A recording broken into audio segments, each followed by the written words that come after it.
Happy Homebrew Wednesday, everybody. Finny here from Finny's Homebrew Emporium. Just doing a quick catch-up.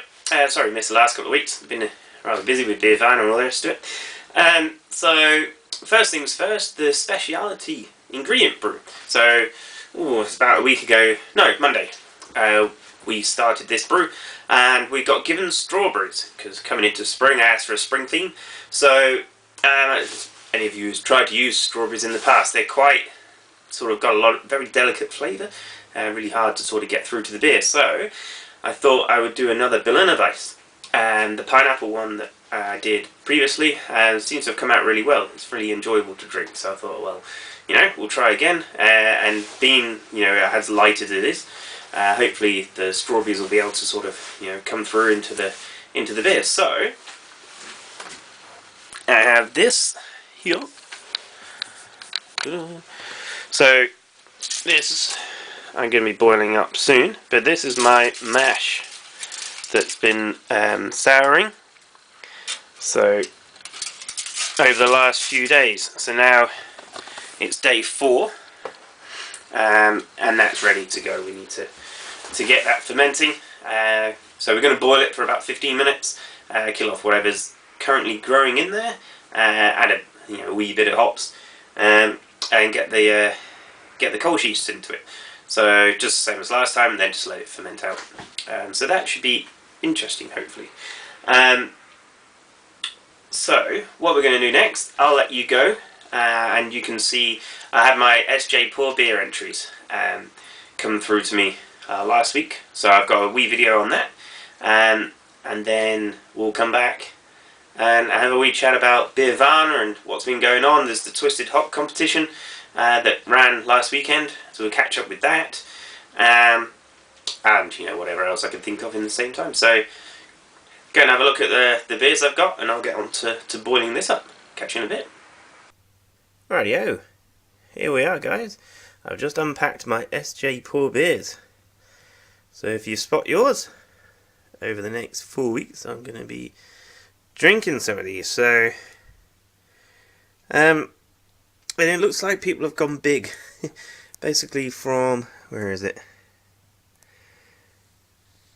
Nathan, like here, that way, at 7%, 7.1, 7.2, 8, upwards, 9.5. That was 10.3, 11, 11.2, 11.9, and the 13 to finish it off with. So, whew, that's some big beers. And what I have noticed is, it's quite interesting. Let's see if I can get in.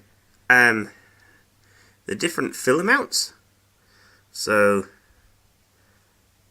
like, that one. That's quite short. So it'd be interesting to see. This one looks the best one for me, the Belgian triple, and these two here seem to be about the right fill height. But if I bring out, what was it, this one and the one that I was looking at earlier. Oh, if I can move some of these out of the way.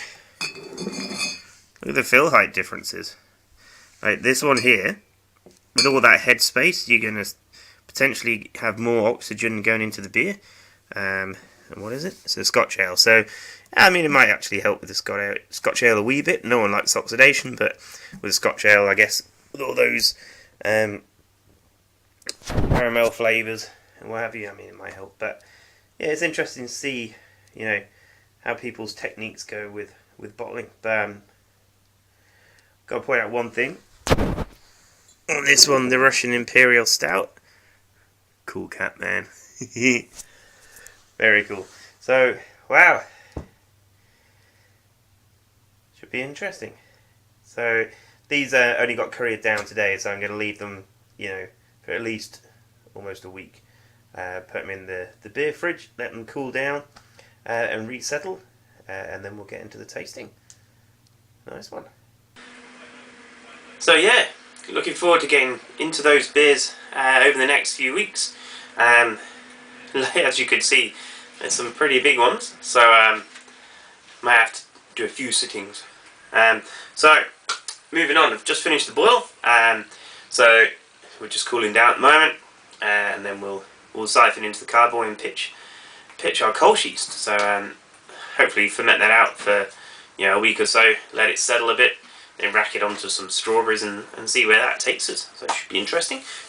So this time, I don't know if I mentioned it before, the first one I did, I let it sour for 3 days. This one I've soured it for 4, so we'll see how that sort of changes things. I haven't taken a pH meter reading, but I'll keep some stuff afterwards and then take a pH reading and see what we're at. So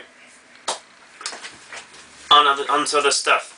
Big shout out to Paul Wickstead from Time for Another One. Paul, you've done a superb effort getting all these beers around the country. Well, getting them in first, getting people interested in the SJ Pour experiment, and then sorting all that stuff out on Beervana weekend of all things. So kudos to you, mate. You've done a superb job. Thanks very much. Which comes on to Beervana. I was lucky enough to get a few days off from the shop and get up to Beervana. My beautiful wife ran the shop for me, and my friend Dave. So thanks to those guys. Beervana was an interesting experience this year. I've only been once before to the Saturday evening event, and the last session, it's probably not the best one to go to if you're into beer, because there's far too many people and a lot of the good beers have gone. But this year I volunteered as well, so I helped out in the first session, the morning session on Friday, and saw quite a few of the guys and brewers from around the country. Managed to bump into, was it Chubby, Jason, Dean, Matt, and the Mr. Wickstead, which was great. So at one point there was this is huge sort of YouTubers convention, and we even had a fan. I was in my volunteering. I was in the homebrewer place, and just some guy came up and said, you're Finny from the homebrew. I love all your videos, man. It's great watching." So it's quite humbling to be recognised outside. My mum watching this. I'm surprised anyone else watched it, but thanks for all those that watch. We're getting up to 100 subscribers now, so if we get to that 100 mark, we'll do a little bit of a comp and a giveaway. I've got plenty of stuff around here. We can certainly give some stuff away. So Beervana this year, I really struggle. Personally, I struggle with the venue. It's our flagship beer event, and to be held in a foyer and concrete jungle that it is. And I know they've probably got some restrictions around, someone said about food and licensing and all that sort of things, but it makes for a hard festival to be at, because it is a long, thin festival. Those that don't go, is literally it's around the sort of concourse of a stadium. So you can imagine it's it's just literally 2 rows of stands going all the way around. So yeah, I struggle with that.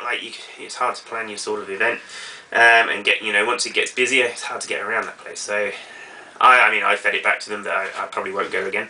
I actually had a better time out in Wellington on the Friday night. I left Beervana early and went off into the pubs with a few of the guys and just drank some amazing beers. The Berliner Weisse from Funk Estate was beautiful. It's a superb beer. Well done. So yeah, I don't know if I'd go back again. I do have to do a shout out to the Fiasco boys, Jason and Corey. Had a fantastic result. They took 2 beers up, the Feisty Wheat and the Double Decker, and the Double Decker was voted #1 beer by those using the Beervana app 3 out of the 4 sessions. So top work by them guys. They've only been going a year, just about. It's coming up for a year, and they seem to be doing great guns. And it was nice to see Stu from the Yeasty Boys took Corey to the side at the end of the last session and just sort of well done, and even swapped t-shirts with him. So well done, Stu from Yeasty Boys. It's real nice to see. Real nice touch. So much to say. Kerry, thank you very much for putting on the breakfast. that we had up at Beervana. He managed to get Caleb from Gladfield, and I can't remember the lady's name who does the yeast for down at Twisted, but it was really good to be able to chat to those guys and then, you know, obviously meet some of the hut brewers in one go. So thanks to you too. I think we'll briefly touch on the Twisted Hop Comp. So that was ran on Sunday, just gone, and I managed to win the Pale Ale IPA category. So with my SJ Port entry, the red IPA. So stoked about that. The mark that I'm getting through the SJ Port website seems to match up to what I got as well. So, you know, pat on the back to anyone who's rated my beer. It comes out around that 35 mark, which is probably about right. Just needs a few adjustments. It was the first time I brewed it on the large scale, so probably just needs a few more adjustments. But yeah, stoked about that. I won some vouchers for the Twisted Hop and for the Your Shout, which is another homebrew shop in the city. And I got this really cool plaque. It's the first time I've seen anyone give out framed certificates, but nice touch, well done. And check it out, I want a cap too, with the Your Shout Linwood on, so I said I'd wear it. I don't mind, he's a good bugger over there. So thanks Jaden and the Twisted Hop. You know, if you're doing all their work in that, it's not easy to put a brew comp together. I'm sure I'll probably be doing the Great Kiwi Beer Festival one again come February, March, so thanks. You know, it's especially the Twisted Hop Comp, the feedback you get is just brilliant. You know, 2 or 3 judging notes, all written up quite well. It's worth the entry fee, definitely. I'd enter it every time if I could. So we'll carry that on with our Great Kiwi Beer Festival one up in next year. I think that might be me. So hopefully this weekend I'm going to do some transferring around with some sour beer. So I'll hopefully take the camera if I remember it and film some of that, and so we'll have some good footage of that. So I think that'll do me. I'll try and keep back up with it every week after this last couple of weeks. But thanks everyone for tuning in and watching, and I'll catch you soon. Cheers.